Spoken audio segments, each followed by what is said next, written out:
Selamat berjumpa kembali di channel Geos Mansaguna. Coba bayangin deh, ada sebuah negara yang dapat label sebagai salah satu yang termiskin di dunia, tapi di saat yang bersamaan, negara itu juga dianggap sebagai yang paling bahagia. Nah, itulah paradoks yang jujur aja bikin pusing soal Indonesia. Kok bisa sih dua stempel yang beda banget ini nempel di bangsa kita? Apa datanya salah? Atau jangan-jangan ada cerita yang jauh lebih dalam yang belum kita tahu?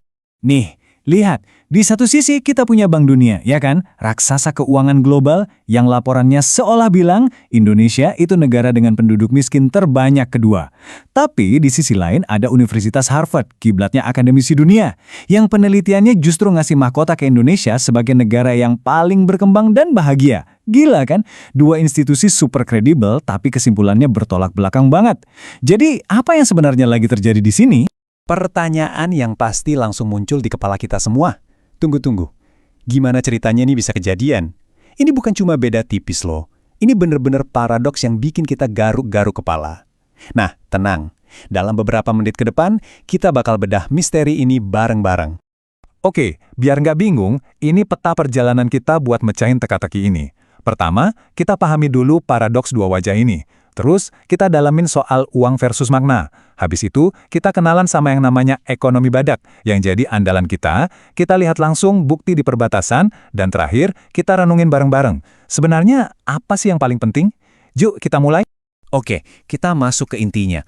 Kunci buat mecahin paradoks ini sebenarnya simpel. Bank Dunia dan Harvard itu dua-duanya nggak salah. Mereka cuma ibaratnya ngelihat Indonesia pakai dua kacamata yang beda banget. Yang satu kacamata uang, yang satu lagi kacamata makna. Gampangnya gini, Bank Dunia itu ukurannya sangat matematis, duit. Mereka pasang standar garis kemiskinan global di angka 6,85 dolar AS per hari. Nah, dengan patokan itu, ya jelas banyak banget orang Indonesia yang masuk kategori miskin secara statistik. Padahal, kalau kita pakai data BPS kita sendiri yang standarnya lokal, angka kemiskinan kita jauh lebih rendah. Jadi ini semua soal sudut pandang, global lawan lokal. Nah, sekarang kita coba pakai kacamata Harvard. Mereka ngukur sesuatu yang disebut flourishing, atau gampangnya kesejahteraan yang utuh. Ini bukan cuma soal isi dompet, mereka lihatnya jauh lebih luas. Seberapa kuat hubungan sosial kita, punya makna nggak sih hidup kita, gimana karakter kita, rasa aman finansial, sampai kebahagiaan. Ini tuh ngukur kualitas hidup, bukan cuma kuantitas uang. Dan hasilnya, wah ini yang bikin kaget.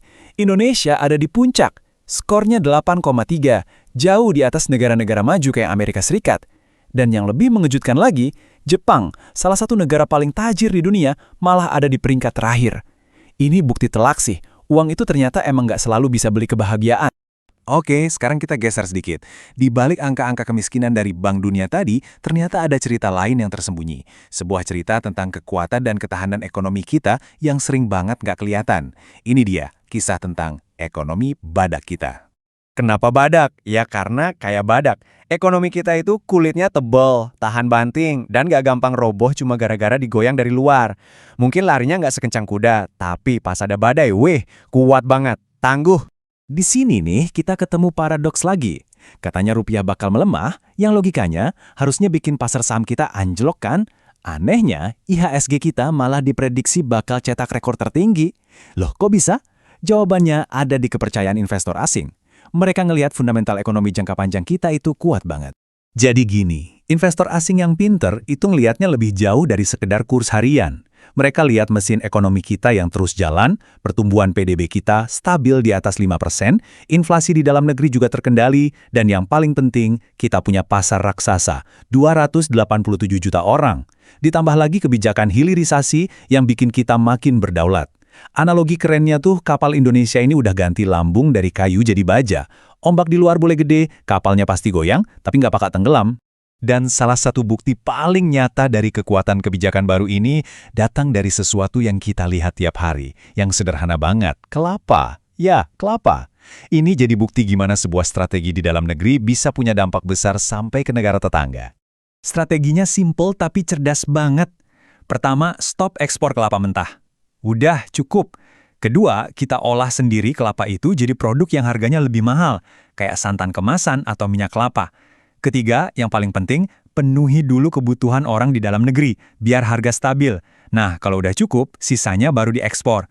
Efeknya, Malaysia yang selama ini butuh banget kelapa mentah dari kita langsung kelabakan. Harga santan di sana naik gila-gilaan. Itu bukti kalau posisi tawar kita sekarang udah beda. Sekarang yuk kita tinggalin dulu kebijakan ekonomi yang mungkin kedengaran abstrak. Kita lihat bukti nyata di lapangan, bukti yang bisa kita lihat langsung di perbatasan negara kita. Lihat angka ini. 25.000 orang warga negara tetangga yang nyebrang ke Batam tiap akhir pekan. Dan mereka ke sini bukan buat liburan mewah, tapi buat belanja kebutuhan pokok. Dulu kan kita yang sering belanja ke luar negeri. Nah, sekarang ceritanya kebalik 180 derajat. Tabel ini ngejelasin semuanya. Coba lihat, makan siang biasa aja di Singapura bisa habis sampai 200.000 rupiah. Di Batam, nasi padang lauk rendang paling cuma 30 ribuan. Beda banget kan? Perbedaan inilah yang bikin ribuan orang kayak Uncle Lim, seorang pensiunan dari Singapura, rela nyebrang laut tiap bulan cuma buat belanja bulanan. Karena harga-harga di negara kita jauh lebih stabil dan terkendali. Jadi, apa sih rahasia stabilitas kita? Pertama, rantai pasok pangan kita mandiri dari kebun sendiri. Kedua, tulang punggung ekonomi kita itu UMKM yang udah terbukti tangguh banget. Dan ketiga, ekonomi kita itu jalan karena ada produksi barang nyata, bukan cuma mainin angka di sektor keuangan. Ibaratnya gini, negara tetangga itu rumah mewah yang biaya perawatannya mahal banget. Sementara Indonesia itu rumah yang lebih sederhana, tapi mandiri karena punya kebun sendiri di belakangnya. Nah, dari semua potongan puzzle yang udah kita bahas tadi, kita sampai pada satu kesimpulan besar. Dan sebuah pertanyaan penting tentang apa sih arti kekayaan yang sebenarnya? Jadi intinya tuh di sini. Mungkin emang benar kita ini miskin kalau dihitung pakai angka-angka versi Bank Dunia. Tapi di saat yang sama, kita itu kaya raya dalam makna hidup menurut ukurannya Harvard. Kita kaya akan kebersamaan, kaya akan gotong royong, kaya akan hubungan sosial yang hangat. Padahalnya, paradoks ini sebetulnya bukan kontradiksi. Ini tuh sebuah pencerahan. Sebuah pengingat buat kita semua bahwa kekayaan sebuah bangsa itu bisa diukur dari seberapa kuat komunitasnya, bukan cuma dari seberapa tebal saldo di bank. Dua laporan itu dari Bank Dunia dan Harvard, dua-duanya bener kok. Mereka cuma mendefinisikan kaya dengan cara yang sama sekali berbeda. Nah, pertanyaan terakhir yang ini buat Anda renungkan. Setelah melihat dua sisi mata uang ini, menurut Anda, mana yang lebih penting? Kekayaan materi yang bisa dihitung atau kekayaan makna hidup yang nggak ternilai harganya? Coba deh bagikan pendapat Anda di kolom komentar.